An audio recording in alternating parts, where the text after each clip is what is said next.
పవన్ కళ్యాణ్ గారికి జన సైనికులకి హృదయపూర్వకంగా క్షమాపణ తెలియజేస్తాను.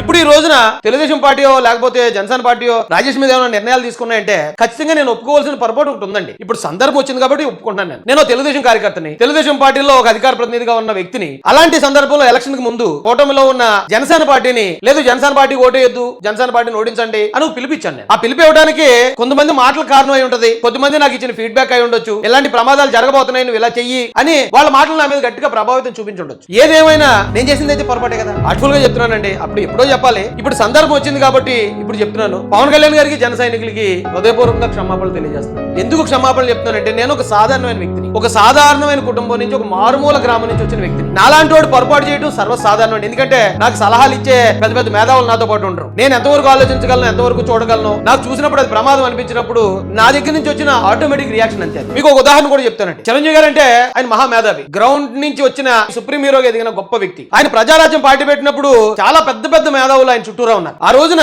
ప్రజారాజ్యం పార్టీ ఆ సమయంలో కాంగ్రెస్ పార్టీని తరిమికొడదాం, పంచలోడకూడదాం అని స్టేట్మెంట్ ఇచ్చిన అదే పార్టీ కొన్ని రోజులకి కాంగ్రెస్ పార్టీతో కలాల్సి వచ్చింది. అలాంటి మేధావైన చిరంజీవి గారినే తప్పుదో పట్టించే వాళ్ళు ఉన్నారు. కొన్ని రోజులకు విలీనం చేయించారు ఆ పార్టీని. నేనెంత సార్ జగన్మోహన్ రెడ్డి గారు కూడా ఆయన 151 సీట్లతో ఉన్నప్పుడు ఆ పార్టీలోనే నేను ఉన్నప్పుడు ఏమంటే పార్టీ క్రైస్తవులకి, దళితులకి, ముస్లింలకి వ్యతిరేకంగా పోతుంది. అది మన ఓట్ బ్యాంక్. వాళ్ళని ఎట్టి పరిస్థితుల్లోనూ అన్యాయం చేయొద్దని పదే పదే చెప్తూనే ఉన్నాను. కానీ ఆయన విన్నది లేదు. అంటే ఆయన ఆ పొరపాటు చేశాడు. ఆ పొరపాటు కారణం ఏమైంది? 151 నుంచి ఆయన 11 కూర్చున్నాడు. అంటే మరి జగన్మోహన్ రెడ్డి గారు ఆయన వాళ్ళ నాన్నగారు వారసత్వం నుంచి వచ్చిన రాజకీయ అనుభవం, అలాగే ఆయన చుట్టూరా ఉన్న ఎవరైతే మేధావులు, ఐఏఎస్ ఆఫీసర్లు ఇంతమంది ఉన్నా గానీ జగన్మోహన్ రెడ్డి గారు కూడా ఆ పొరపాటు చేశారు కదా. అలాగే ఇంత పెద్ద పెద్ద మేధావులే చెప్పిన మాట విని అది కరెక్ట్ అనుకుని వాళ్ళు తీసుకున్న నిర్ణయం అంత గవర్నమెంట్ డిజాస్టర్స్ అయినప్పుడు ఒక సాధారణమైన వ్యక్తిని ఎవరో కొద్దిమంది వచ్చి లేదు పవన్ కళ్యాణ్ గారు ఇచ్చిన ఈ స్టేట్మెంట్ ఇది ఖచ్చితంగా మీ కమ్యూనిటీని నాశనం చేయడానికే మాతో చెప్పినప్పుడు వాళ్ళ మాటలు నమ్మి ఏదైనా ప్రమాదం ముంచుకొస్తుందేమో నేను ఆందోళన పడ్డ మాట వాస్తవం. కానీ ఎలక్షన్ అయిన తర్వాత పవన్ కళ్యాణ్ గారి మాట తీరులో గానీ క్రిస్టియన్సో ముస్లింసో వాళ్ళ తప్పే ఉంది, ఫలానా వాళ్ళు తప్పే గానీ